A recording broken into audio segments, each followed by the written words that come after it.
ये पूज्य श्री के कर कमलों में पहुंचेंगे। जिनवाणी जग मैया जन्म में दुखे मेट लो, जिनवाणी जग मैया जन्म में दुखे मेट लो, जराणी दुखे मेट लो, मारा माँ दुख मेट लो। जिनवाणी जग मैया जन्म में दुखे मेट लो, जिनवाणी जग मैया जन्म में दुखे मेट लो। ओम। हाँ, आइएगा। माँ अहिल्या की पावन नगरी इंदौर नगर के महताबाग परिसर में पूज्य मुनि श्री प्रमाण सागर जी महामुनि राज का सत्संग सानिध्य धर्म प्रभावना समिति के तत्वाधान में सानिध्य संपन्न चल रहा है। पूज्य श्री विराजमान हो रहे हैं, उन सभी के दिव्य देशना का हम सभी लाभ लें। चलते हैं पूज्य श्री के चरणों में हाथों को जोड़ें, अपने हाथों का श्रीफल बनाएं और निवेदन करें, हे गुरुवर हम सभी को अपनी दिव्य देशना से लाभान्वित करें। हे गुरुवर नमोस्तु नमोस्तु नमोस्तु। मंगलमय मंगलकरण वीतराग विज्ञान, नमो ताहि जाते भये अरहंतादिमान। जो विद्यादि सागर सुधी, जो विद्यादि सागर सुधी गुरु हैं हितेसी। शुद्धात्म में निरत नित्य हितोपदेशी। वे पाप ग्रीष्म ऋतु में जल हैं सयाने। पूजू उन्हें सतत केवल ज्ञान पाने। वंदू उन्हें सतत केवल ज्ञान पाने। बोले परम उपकारी संत शिरोमणि आचार्य गुरु और विद्यासागर जी महामुनि राज की जय। मम शिक्षा गुरु परम पूज्य मुनि श्री 108 प्रमाण सागर जी महाराज की जय। पूज्य मुनि श्री 108 निर्भीक सागर जी महाराज की जय। पूज्य मुनि श्री संधान सागर जी महाराज की, मुनि संघ की। हे स्वामी नमोस्तु। विगत दिनों से गुरुवर के मुखारविंद से अपन भट्टामर महामंडल विधान भट्टामर के ऊपर विशेष चिंतन उनका सुन रहे हैं। आप लोगों ने देखा होगा और अनेकों पुस्तकें पढ़ी भी होगी। आपको केवल मात्र उसका अर्थ शब्दार्थ मिल जाएगा और भी मतार्थ आदि भी मिल जाएंगे, लेकिन जो भावार्थ पूज्य श्री जी ने किया है वो एक अद्भुत है। उनका चिंतन, उनका मनन बहुत ही अद्भुत है। उस चिंतन मनन के आधार पर ही वह हमको परोसते हैं और हम भी उसको पाकर गदगद हो जाते हैं। उसी क्या ही कल जैसा आपने उनके मुझ से सुना कि आने वाले समय में आपको वह लिपिबद्ध भी मिल जाएगा। निश्चित वह हम बार बार पढ़ें। और आप जानते हैं चाहे श्वेतांबर हो चाहे दिगंबर हो, जैसे नमोकार महामंत्र सब जगह चलता है, वैसे ही भट्टामर भी सब लोग पूरी आराधना के साथ पढ़ते हैं। तो यह भट्टामर के ऊपर बहुत ही अच्छी प्रवचन श्रृंखला अपन सबके लिए मिली। हाँ, अपन सबके लिए मिली है। और उस प्रवचन श्रृंखला के बीच बीच में अन्य और भी बहुत सारे कार्य हो जाते हैं कि अभी यहाँ पर 20 तारीख को जो आरएसएस के माध्यम से, भले ही देखो निमित्त कोई भी हो, लेकिन उसके माध्यम से गुरुवर के जो वचनामृत मिलते हैं हम उसको चूट जाते हैं। हम सोचते हैं अरे तो ये उनका ही प्रोग्राम होगा, उन्हीं को बुलाया होगा। ऐसा नहीं, उसके माध्यम से हमें एक नया चिंतन मिल जाता है, एक नया अपने जीवन में आयाम करने को, पुरुषार्थ करने को हमें एक कुछ मिलता है कि अपन और पुरुषार्थ करें तभी होगी। 4 पॉइंट महाराज श्री जी ने उस दिन दिए थे, कोई बता पाएंगे? बोलो। रविवार के दिन श्रद्धा, सेवा, संवेदना और समर्पण। बहुत बढ़िया। इन 4 के माध्यम से हम खुद भी अच्छे से जीवन जी सकते हैं और अन्य को भी जिला सकते हैं। मोटो ही है, जीवो और जीने दो। खुद भी जिएंगे और दूसरों को भी जीने देंगे। अन्यथा केवल घर परिवार में रहते हैं, एक छत के नीचे रहते हैं, लेकिन दूरियां बहुत हो जाती है। हमारे बैठे हुए हैं तो बोलते हैं कि कौन कहता है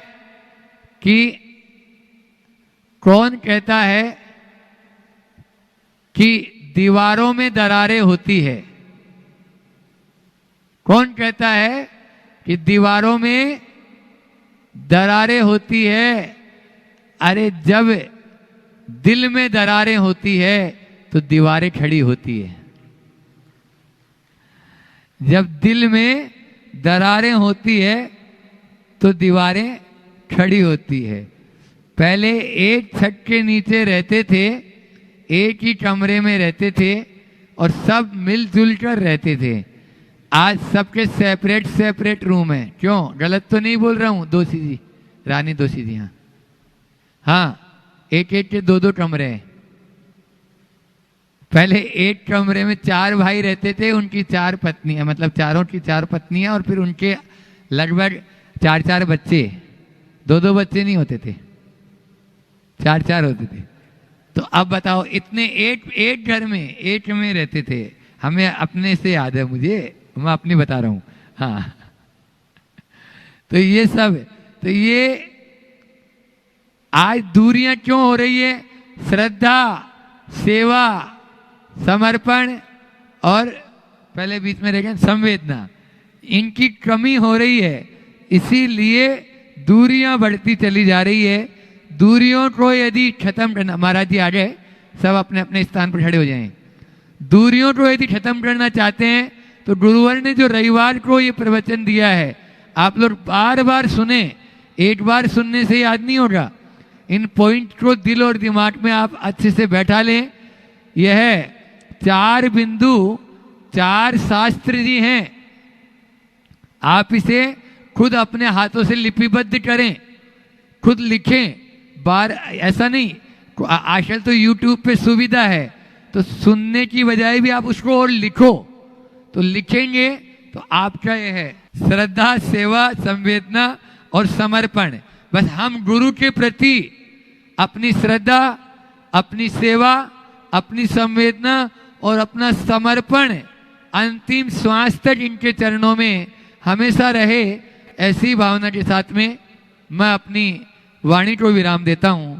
बोलिए परम पूज्य मुनि श्री 108 प्रमाण सागर जी महाराज की।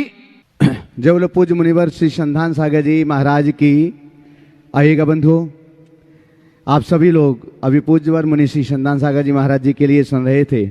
आप सभी का सौभाग्य है इंदौर की इस पावन महानगरी में पूज्य श्री के मंगलमय चातुर्मास के अंतिम सत्रों में आप पूज्य श्री के मुखारविंद से भक्तामर स्तोत्र की सरलतम महिमाकारी व्याख्या को यहाँ पर सुन रहे हैं।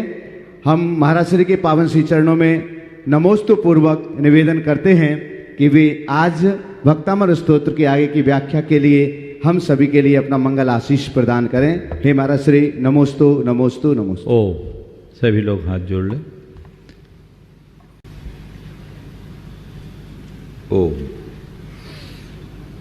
जय बोलो अहिंसा परमो धर्म की परम पूज आचार्य गुरुवर श्री विद्यासागर जी महाराज की। पूज्य परम पूज्य मुनि श्री 108 प्रमाण सागर जी महाराज की।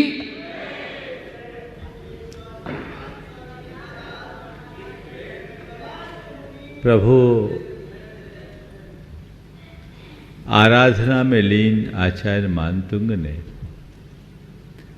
भगवान की विभूति का परिचय कराते हुए अंत में कहा कि प्रभु इत्थम यथा तव विभूतिरभुत जिनेन्द्र धर्मोपदेशन विधो न तथा परस्य। भगवान आपकी जो विभूति है वैसी विभूति संसार में अन्य किसी के पास नहीं। एक भगवान की विभूति है और एक संसार की विभूति है। भगवान आंतरिक विभूति से संपन्न है, पर हम सारे संसारी लोग बाह्य विभूति में ही मुग्ध होते हैं। काश हम भगवान की विभूति को पहचान कर उस विभूति को पाने का कोई शत प्रयत्न करते हैं, लेकिन हमारी दृष्टि उसकी तरफ जाती है जिसे भगवान ने छोड़ा। हमारी दृष्टि उस पर नहीं जाती जो भगवान के पास है और जो स्थायी है। हम लोग क्षणभंगुर को शाश्वत मानते हैं और क्षणभंगुर को शाश्वत मानने के चक्कर में ही हमारा सारा जीवन उलझता रहता है। संत कहते हैं बाह्य विभूति से व्यामोह छोड़कर अंदर के चैतन्य विभूति को पहचानने की कोशिश करें जो हमारे जीवन को शाश्वत प्रतिष्ठा प्रदान करेगी। इस प्रकार अब तक जो भी बातें की गई वह एक आध्यात्मिक प्रेरणा के साथ की गई। आगे 10 छंद और बचे हैं और इन 10 छंदों में 9 प्रकार के भयों से मुक्त होने की बात की जा रही। हमारा जीवन अनेक प्रकार के भयों से आक्रांत होता है और भयोत्पादक परिस्थितियों के निर्मित होने पर जब चित्त विचलित होता है उस समय यदि हम भगवान का आश्रय ले, प्रभु भक्ति का आलंबन ले, तो सब प्रकार के भयों से मुक्त होकर जीने में समर्थ हो सकते हैं। जब कभी भी इस तरह की बातें आती है तो लोग प्रायः कई तरह के चमत्कारों से जुड़ जाते हैं। मैं आप सबसे कहना चाहता हूँ कि इसमें कोई चमत्कार जैसी बात नहीं। मैं चमत्कारों पर ऐसे भी विश्वास नहीं करता। मैं मानता हूँ कि इस तरह का कोई चमत्कार नहीं होता, पर मैं आपके बीच ये दोहराता हूँ कि इस प्रकार के चमत्कारिक परिणाम घटित हो सकते। महाराज ये दोहरी बात क्यों? एक तरफ चमत्कार नहीं होता और आप दूसरी तरफ ये भी कह रहे हैं कि इस तरह की चमत्कारिक बातें घटित हो सकती है। ये तो परस्पर विरोधी दिखती है। नहीं, कोई विरोधी नहीं। सत्य को समझिए, ये कारण कार्य व्यवस्था है। जो कारण कार्य व्यवस्था को ठीक रीति से समझ लेता है वो किसी भी चमत्कारिक बातों पर मुग्ध नहीं होता, अपितु अपने अंतर्मुखता, अपनी श्रद्धा भक्ति के बल पर अपने जीवन को चमत्कृत करने में समर्थ हो जाता है। सच्चा चमत्कार जीवन का निखार है। सच्चा चमत्कार अपने चित्त का रूपांतरण है, अपनी चेतना का परिष्कार है, अपने जीवन का परिवर्तन है। ये सब चीज़ें अपने साथ घटित हो सकती है। आगे जिन छंदों की बात की जा रही है उन सब छंदों में जो बातें हैं वो हमें ऐसे ही कारण कार्य व्यवस्था से जुड़ी हुई है और उनमें कुछ प्रतीक भी अंकित हैं। आज मैं इन्हें आगे बढ़ाऊंगा, 3 या 4 छंद पूरे करूंगा क्योंकि मुझे अब भक्तामर को जल्दी पूर्ण भी करना है। इसलिए हम छंदों को लें, उनके अर्थ को लें, उनमें अंतर्निहित गूढ़ार्थों को और आध्यात्मिक अर्थों को समझकर हम इसे अपने जीवन में किस तरह से समाहित कर सके, इसकी चर्चा आज आप सबके बीच होगी। श्योतन मदाविल बिलोल कपोल मूल, मदाविल विलोल कपोल मूल, मत्त भ्रमत भ्रमरनाथ विवृद्ध कोपम, मत भ्रमत भ्रमरनाथ विवृद्ध कोपम, ऐरावताभमिभमुद्धतमा पतन्तम, ऐरावतामुद्धतमा पतन्तम, ऐरावताभमिभमुद्धतमा पतन्तम, ऐरावतामुद्धतमा पतन्तम, दृष्ट्वा भयं भवति नो भवदाश्रितानां, दृष्ट्वा भयं भवति नो भवदाश्रितानां। कह रहे श्योतन मदाविल बिलोल कपोल मूल। कपोल मूल, कपोल का अर्थ होता गाल और गालों का मूल, इसको बोलते हैं गंडस्थल। हाथी के शरीर का सबसे सुकोमल स्थान होता है गंडस्थल, जिससे श्योतन मदाविल, श्योतन यानी झरते हुए मद से मलिन, जिससे मद झर रहा है। जब हाथी मदोन्मत्त तो होता है तो उसके गंड मूल से मद झरने लगता है और जो उसका मद होता है बहुत सुगंधित होता है। उस मद के सुगंध से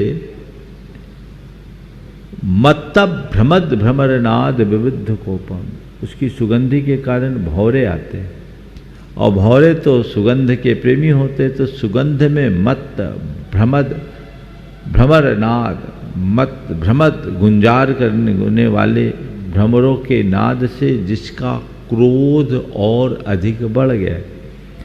ऐसे ही तो सुकोमल स्थल, हाथी के ऊपर मद तो चढ़ा हुआ है, उसका वो मद झर रहा है और उस मद के झरने से भौरे आकर उसके ऊपर गुंजार कर रहे, बैठ रहे हैं, तो और डिस्टर्ब हो रहा है। तो जिस हाथी का क्रोध बढ़ रहा, अर्थात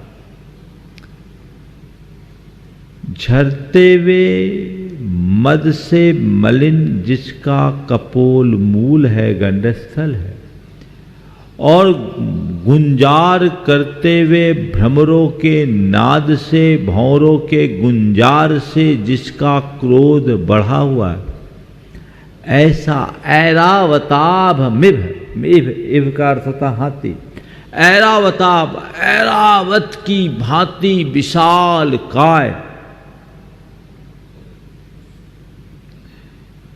उद्धतम आपतंतम, उद्धत प्रचंड, विकराल, भयानक, आपतंतम सामने से आते हुए इव हाथी को, ऐरावताभ में मुद्धतम आपतंतम, ऐरावताभम इभम उद्धतम इभम आपतंतम, ऐरावत की तरह विकराल, उद्धत, प्रचंड, क्रोध में भरे एवं हाथी को आपतंतम सामने से आता हुआ दृष्टवा देख करके भी भयम न भवती, भय नहीं होता। किसको? भवदाश्रिताना, जिसने आपका आश्रय पा लिया उसको ऐसे भयानक हाथी को देख करके भी भय नहीं होता। इस छंद का भाव कुल ये है कि भगवान आपका आश्रय लेने वालों का कि आपका आश्रय लेने वाले को मदोन्मत्त हाथी भी उन्हें देखकर बिल्कुल शांत हो जाता है।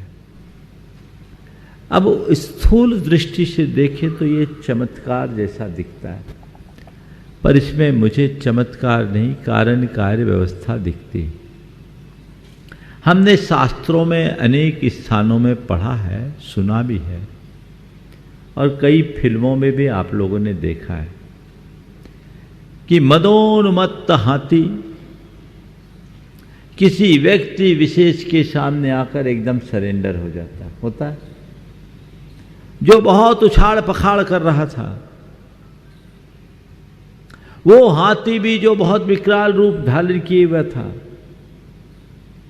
वो भी किसी व्यक्ति विशेष को देखकर रुक जाता है, शांत हो जाता है। अब ये सब क्यों? हर व्यक्ति का अपना एक आभा मंडल होता है, जिसकी चर्चा मैंने कल आप सबसे की। वो आभा मंडल हर व्यक्ति के व्यक्तित्व के अनुरूप होता है। व्यक्ति का जो व्यक्तित्व होता है वह उसके पुण्य से निर्मित होता है। जब पुण्य का प्रभाव बढ़ता है तो हमारे चारों तरफ का आभा मंडल बढ़ता है।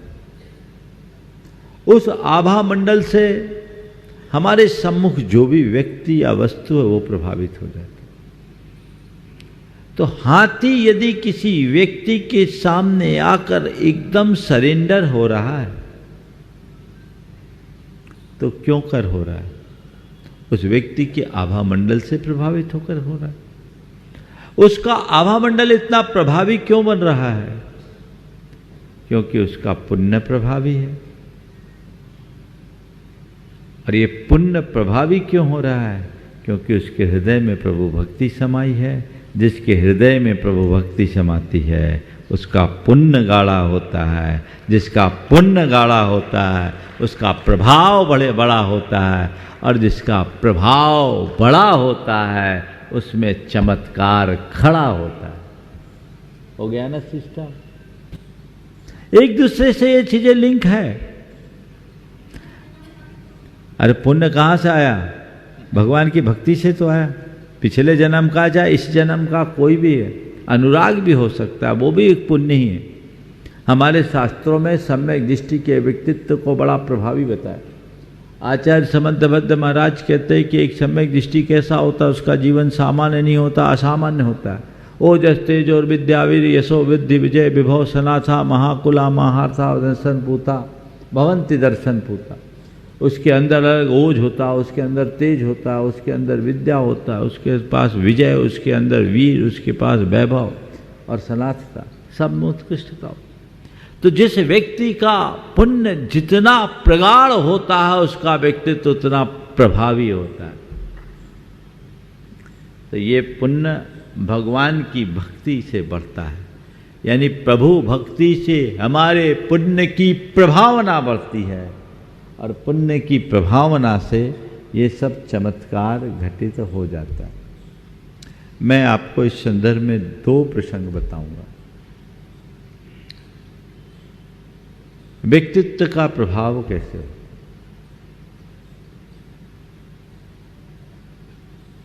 जैन जगत में एक बड़े ख्यात नाम श्रावक हुए हैं, दीवान अमरचंद। अमरचंद जी दीवान जयपुर में, उनने नशिया बनाए। वो बड़े प्रतिष्ठित थे, पर कुछ लोगों ने राजा के दीवान तो थे, पर जो उनसे ईर्ष्या रखते थे, राजा को उनके विरुद्ध कान भर दिया।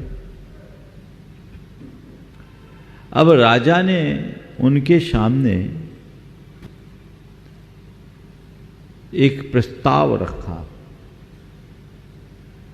3 दिन के भूखे शेर को भोजन कराने का। ये शुद्ध अहिंसक व्रती श्रावक शेर को भोजन कैसे कराए? राजा ने कहा तुम्हें कराना है और तुम्हारी अहिंसा में ताकत होगी तो तुम कराओगे। उन्होंने इस चुनौती को स्वीकार कर लिया, इस चुनौती को स्वीकार कर लिया। फिर क्या हुआ? उन्होंने बढ़िया कढ़ाव भर जलेबी बनवाई और एक भगोना में दूध, और जलेबी और दूध लेकर उस शेर के पिंजड़े में निर्भय होकर चले गए। भगवान का आराधन करके अंदर गए और उन्होंने कहा, हे मृगराज, यदि तुझे भूख मिटानी है तो तेरे लिए स्वादिष्ट जलेबी और दूध लेकर आया, तो इसे खा ले और दूध पी ले, तेरी भूख मिट जाएगी। और तुझे मांस ही खाना है तो ले, मैं तेरे सामने हूँ, तो मेरा मांस खाकर अपना भूख मिटा सकता है। सब लोग उस क्षण आश्चर्यचकित रह गए, दांतों तले उंगली दबा लिए। जब शेर उस घड़ी सीधे दीवान अमरचंद जी के चरणों में आया, उनके चरणों को चूमा, 3 प्रदक्षिणा दी और उसके बाद चुपचाप से जलेबी और दूध पी लिया। ये कोई किस्सा नहीं है, ऐतिहासिक घटना है। वो दीवान अमरचंद जी जिनके जोहरी बाजार में आज भी एक नशिया, और उनके भतीजे दीवान उदय चंद जी ने भी एक नशिया बनाई जो भट्टा रखी नशिया के पास।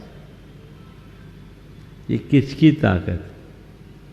ये अहिंसा की ताकत, ये भावना की ताकत, ये भक्ति की ताकत है घटी। दूसरी बात, भगवान की भक्ति करो तो हाथी का कोई डर नहीं। मेरे संपर्क में एक सज्जन जो दक्षिण भारत की यात्रा कर रहे, गाड़ी से जा रहे थे, रत्नागिरी के जंगल में फंस गए और 4 हाथियों का एक बड़ा उद्दंड समूह सामने आ गया। 100-125 मीटर की दूरी पर वो थे, सामने हाथी है, अब क्या करें? वो उपाय समझ में नहीं आया। हाथियों ने अपना रौद्र रूप धारण कर रखा था। उन्होंने कहा, महाराज जी, हम परिवार के 4 लोग थे, चारों ने भक्तामर स्तोत्र पढ़ना शुरू किया और महाराज जी 30-40 सेकेंड बीते होंगे, हाथी ने हम लोगों को देखा और अलग रास्ता पकड़ लिया, मानो वो कह रहा हो लाइन क्लियर है। तो हाँ, सन 2006 में हम सम्मेद शिखर जी में थे, परिक्रमा के लिए निकले थे। उस समय 18 हाथियों का समूह आया हुआ था जंगल में। हमारे साथ 3400 लोगों ने परिक्रमा की।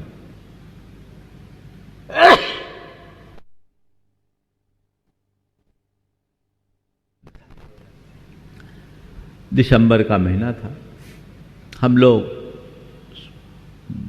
9:30 बजे निकले थे, 10 बजे पूरा समूह निकला, पूरे मैनेजमेंट के साथ निकले थे। 2 महिलाएं थी, रायपुर की वृद्ध महिलाएं। जब वो जंगल की ओर आने लगी, जो टीम थी सबसे पीछे, सबकी सुरक्षा को देखते हुए उनने पहाड़ी से आवाज़ लगाया कि आप लोग लौट जाओ, पर वो मानी नहीं। दोनों वृद्ध महिलाएं आ गई। हम लोग ईश्वरी पहुंच गए शाम को और उनका कोई अता पता नहीं। लोगों को चिंता हुई, टीम गई उनको देखने के लिए। रास्ते में उनको हाथी मिल गया तो वो टीम वापस लौट आई। इन महिलाओं का कोई अता पता नहीं। सारे लोग रात भर चिंता करते रहे कि कहाँ जाए। बाकी सारे लोग आ गए, 2 महिलाओं के अलावा किसी का पता नहीं। सुबह जब हम परिक्रमा करके लौटे 9 बजे वो महिलाएं हमारे पास गुनायतन के द्वार, गुनायतन उस समय तो तेरापंथी में थे, तेरापंथी के द्वार पर खड़ी थी, नमोस्तु किया। पता चला वो दोनों महिलाएं रात में एक गांव में रुक गई थी रास्ता भटकने के कारण। गांव के लोगों ने उन्हें एक झोपड़ी में रख दिया। संयोग से हाथी उसी गांव में आ गए। गांव वाले अपना घर छोड़कर भाग गए। ये दोनों महिलाएं एक झोपड़ी में रात भर रही और उनने कहा, महाराज हमने कुछ नहीं किया, भक्तामर का पाठ किया, नमोकार का जाप किया, हाथी हमारे झोपड़ी के पास आया पर हमारा कुछ नहीं किया। सवेरे हम लोग सुरक्षित यहाँ आ गए। दृष्ट्वा भयम भवति नो भवदाश्रिता नो।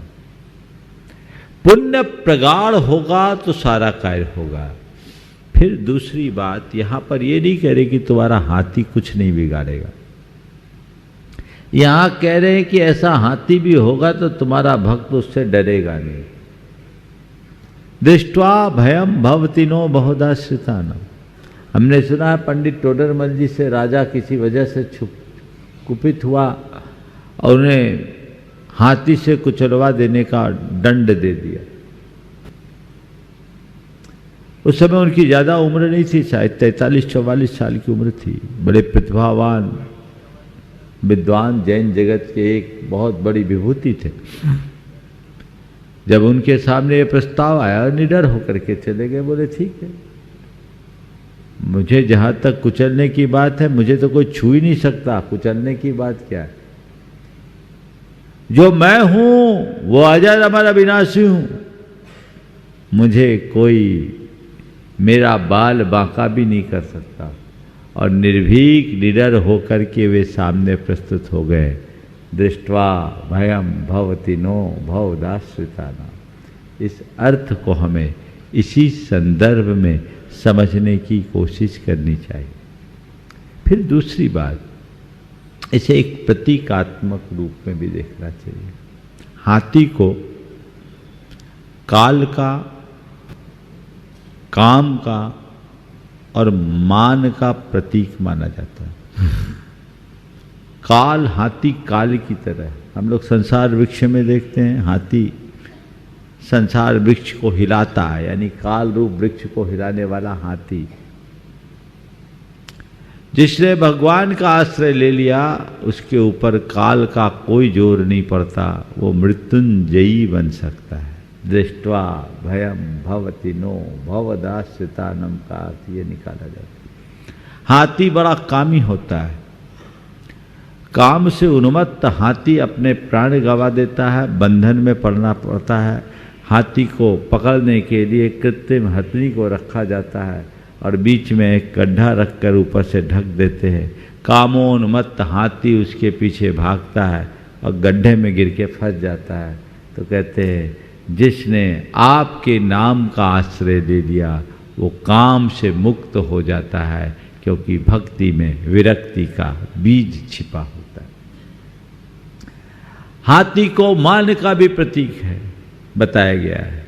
हाथी पर चढ़ गया यानी अभिमान के गज पर सवार हो गया, है ना। हाथी बड़ा प्राणी होता है, तो बड़ा हो गया यानी हाथी बन गया। और हाथी की नाक भी बड़ी होती है, नाक लंबी होती है ना, तो मान का प्रतीक नाक है। लंबी नाक वाले, जिनको ज़्यादा नाक, जो अपनी नाक बड़ी करने चाहते हैं, मुझे लगता है वही लंबी नाक वाले बनते, समझ गए। तो हाथी मान का प्रतीक है। जो भगवान आपका आश्रय लेता है वो अभिमान के गज से नीचे उतर जाता है। दृष्ट्वा भयम भवति नो भवदाश्रिता नाम, इस प्रकार का आध्यात्मिक अर्थ भी इससे निकाला जा सकता है।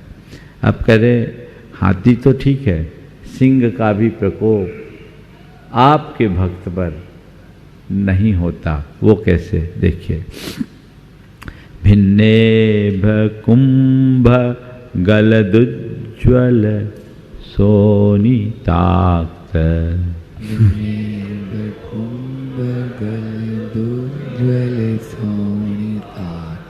मुक्ता फल प्रकर भूषित भूमि भाग, मुक्ता फल प्रकर भूषित भूमि भाग, बद्ध क्रम क्रमगतम हरिनाधिपोऽपि बद्धक्रमगतं हरिणाधिपोऽपि बद्धः क्रमः क्रमगतं हरिनाधिपोऽपि बद्धक्रमगतं हरिणाधिपोऽपि नाक्रामति क्रमयुगाचल संसृतं ते नाक्रामति क्रमयुगाचल संसृतं ते। देखिए, शेर हाथी पर हमेशा हावी होता है। अब क्या कह रहे हैं? कैसा शेर? भिन्नेब कुंभ गलत उज्ज्वल सोनिताक्त।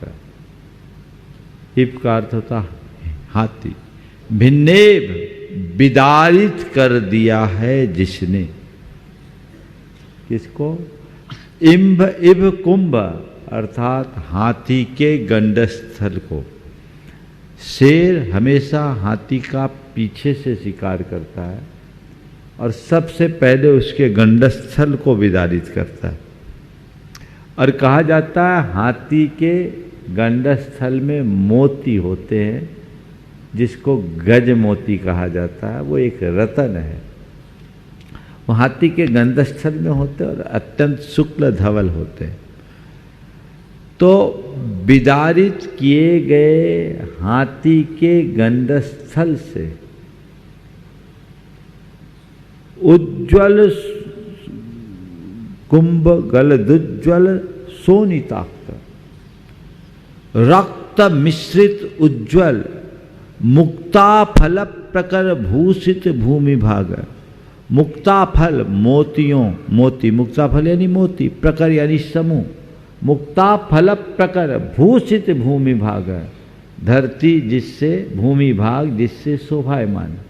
हाथी ने गंडस्थल का विदारण किया, शेर ने हाथी के गंडस्थल का विदारण किया। गंडस्थल को विदारित करने से रक्त की धारा भी बही, खून के फव्वारे निकल रहे हैं और नीचे मोती बिखरे हुए हैं। रक्त रंजित मोती है और रक्त रंजित मोती सी भी धरती की शोभा को बढ़ा रहे। तो विदारित कर दिया है हाथी के गंडस्थल को जिसने, और जिससे रक्त की धार बह रही है और रक्त मिश्रित उज्ज्वल मोतियों से, गज मोतियों से धरती जिसकी शोभायमान होती। बद्ध क्रमः क्रमगतम हरिनाधिपोऽपि, ऐसा हरिण अधिप यानी मृगेंद्र, मृगराज, हाथी भी बद्ध क्रमः दोनों हाथ जोड़कर जो आपके साथ जुड़ा हुआ है।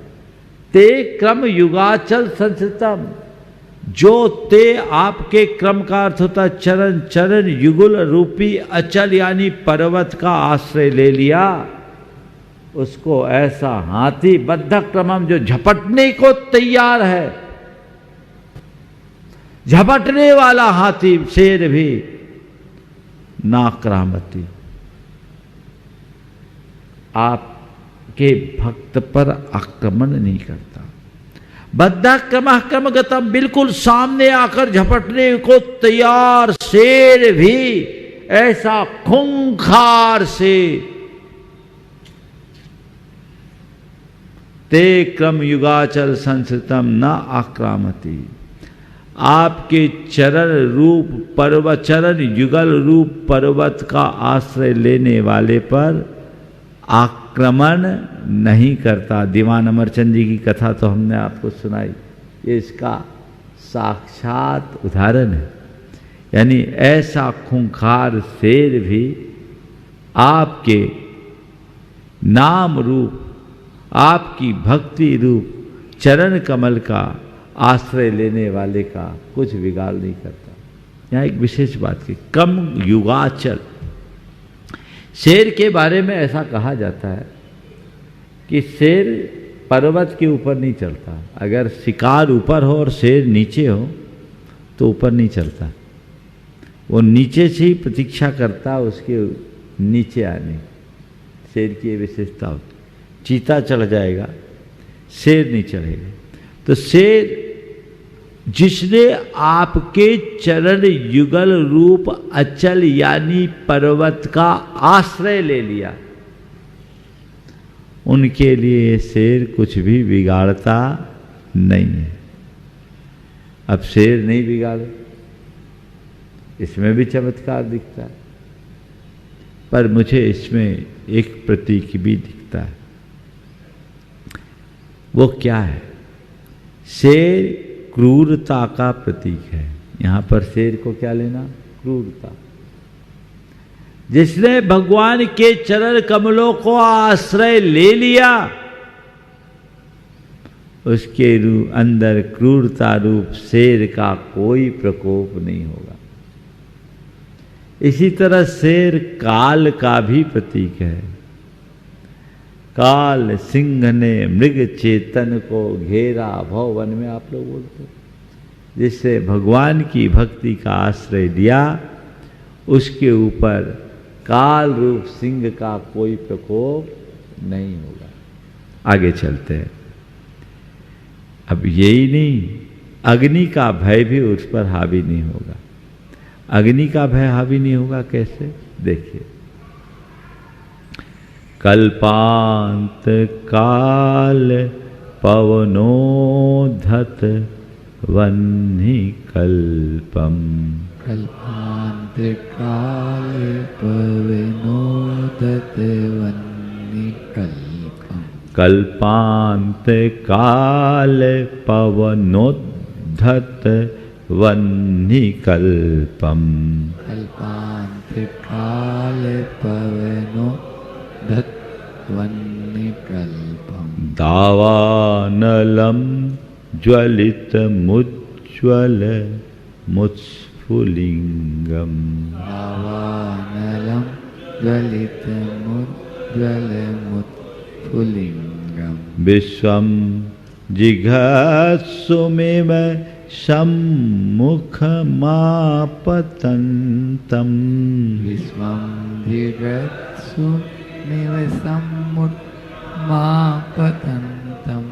तन्नाम कीर्तन जलम समयत्य शेषम।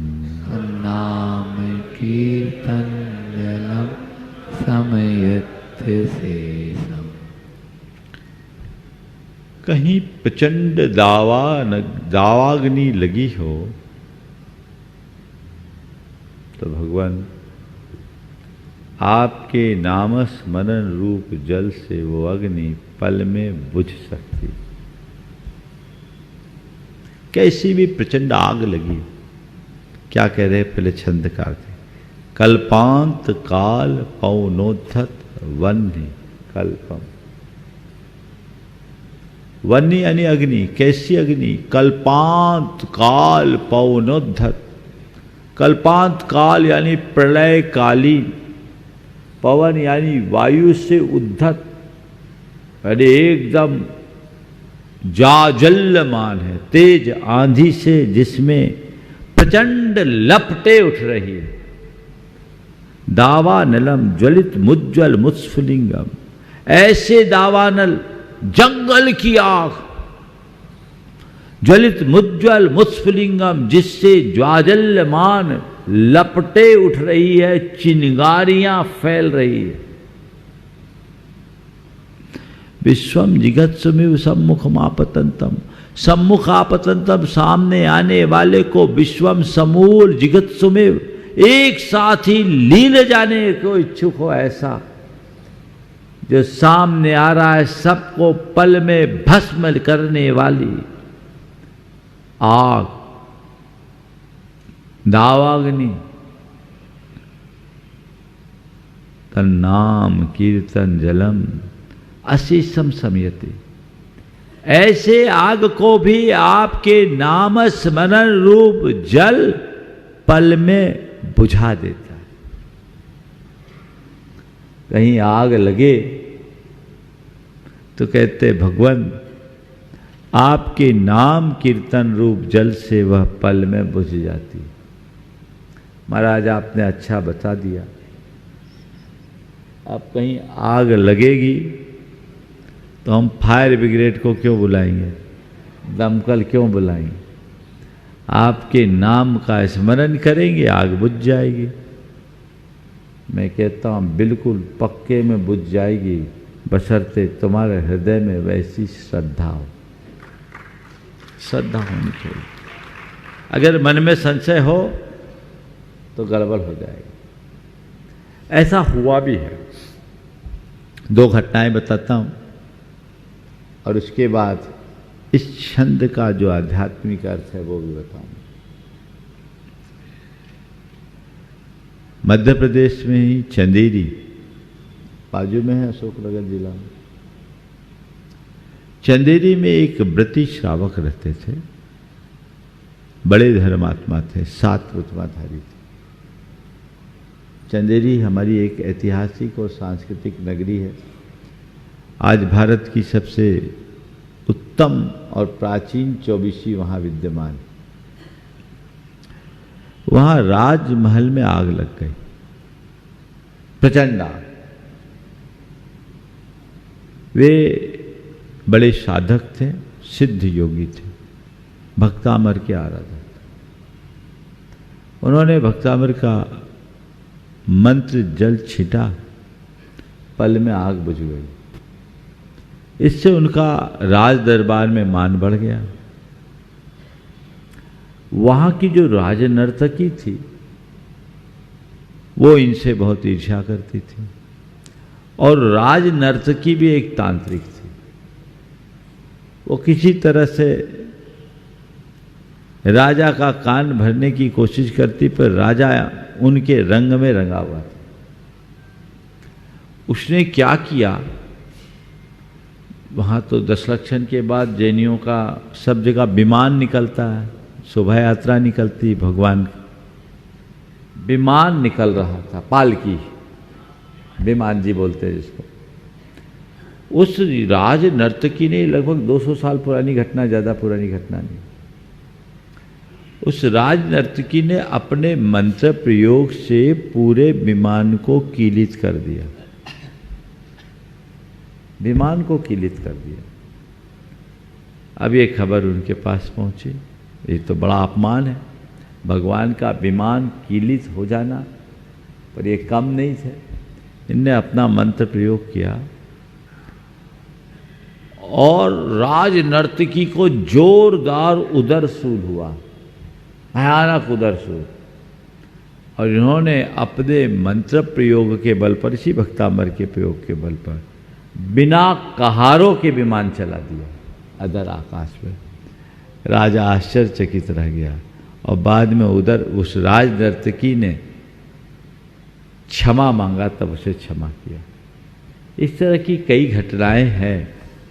पहले ऐसे मंत्र का प्रयोग किया करने वाले लोग रहते थे, पर वो उनके श्रद्धान का लेवल भी वही था। आजकल जिनदत्त श्रेष्ठी ज़्यादा है, अंजन चोर कम है ना। करे कि नहीं करे, फायदा होगा कि नहीं होगा। तो भैया जब संशय है तो संशय आत्मा विनश्यति।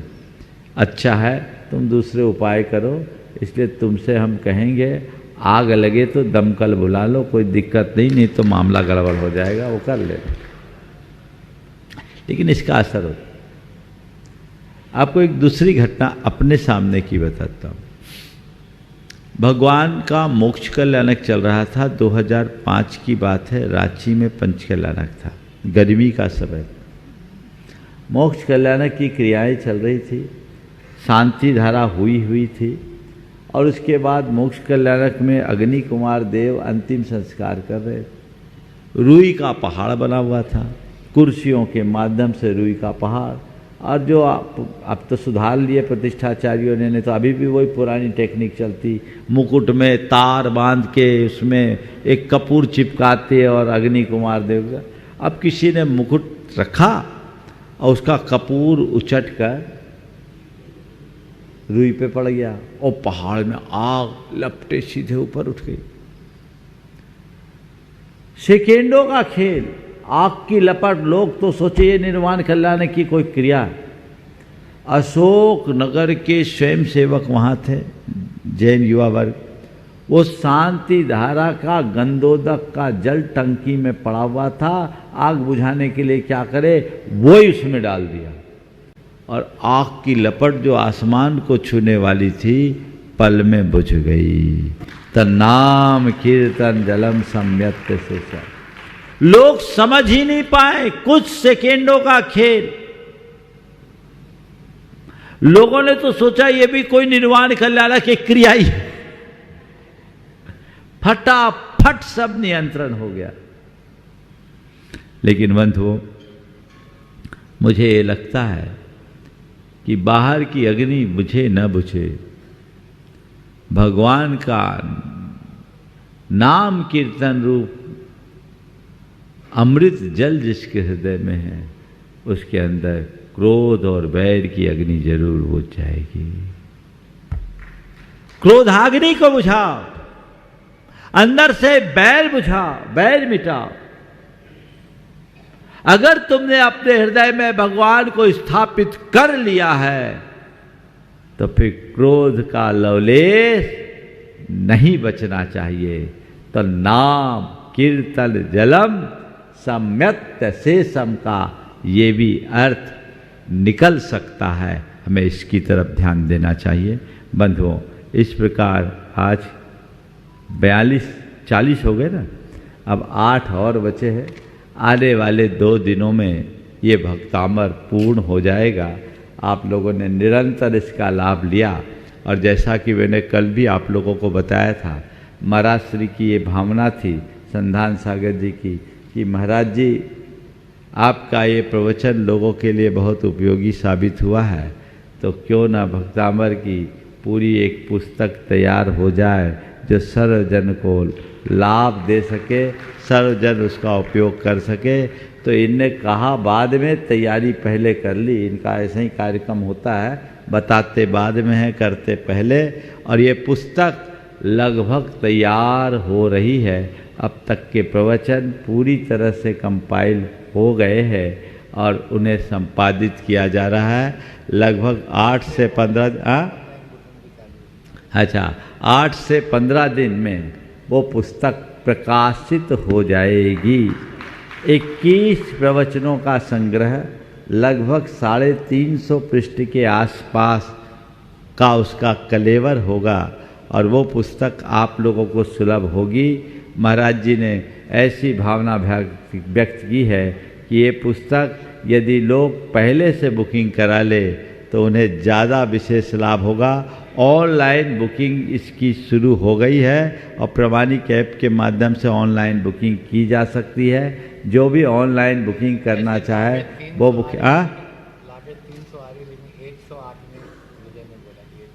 अभी उसकी चर्चा बाद में करेंगे।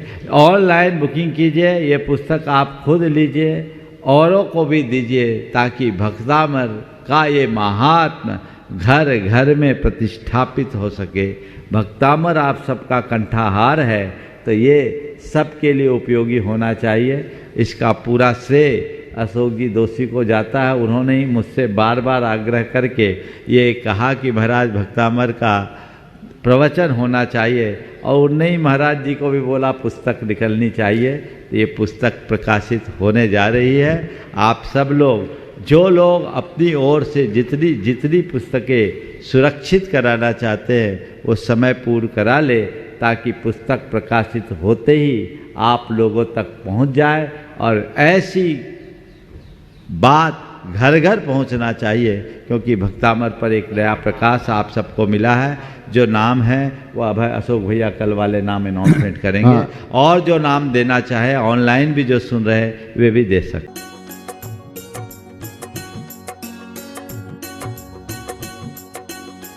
चलिए मंगल भावना बोल रहे हैं, मंगल भावना भी ले लेता हूँ। मंगल मंगल होए जगत में सब मंगलमय हो। मंगल मंगल होए जगत में सब मंगलमय हो। इस धरती के हर प्राणी का मन मंगलमय हो। इस धरती के हर प्राणी का मन मंगलमय। कहीं क्लेश का लेस रहे ना दुख कहीं भी हो। कहीं क्लेश कालेश रहे, दुख कहीं भी हो। मन में चिंता भय न सतावे, रोग शोक नहीं हो। मन में चिंता भय न सतावे, रोग शोक नहीं हो। नहीं बैर अभिमान हो मन में, क्षोभ कभी नहीं हो। नहीं वैर अभिमान पूजन, लोभ कभी नहीं हो। मैत्री प्रेम का भाव रहे, नित मन मंगलमय हो। मैत्री प्रेम का भाव रहे, मन मंगल में हो। मंगल मंगल होए जगत में, सब मंगलमय हो। जगत में सब मंगल में। इस धरती के हर प्राणी का मन मंगलमय हो। इस धरती के हर प्राणी का मन मंगल में हो। मंगलमय हो प्रात हमारा, रात सुमंगल हो। मंगलमय हो प्रात हमारा, रात सुमंगल हो। जीवन के हर पल हर क्षण की बात सुमंगल हो। जीवन के हर पल हर क्षण की बात सुमंगल हो। घर घर में मंगल छा जावे, जन जन मंगल हो। घर घर में मंगल छा जाए, जन जन मंगल हो। इस धरती का कण कण पावन हो, मंगलमय हो। इस धरती का कण कण पावन, ओ मंगल में हो। मंगल मंगल होए जगत में, सब मंगलमय हो।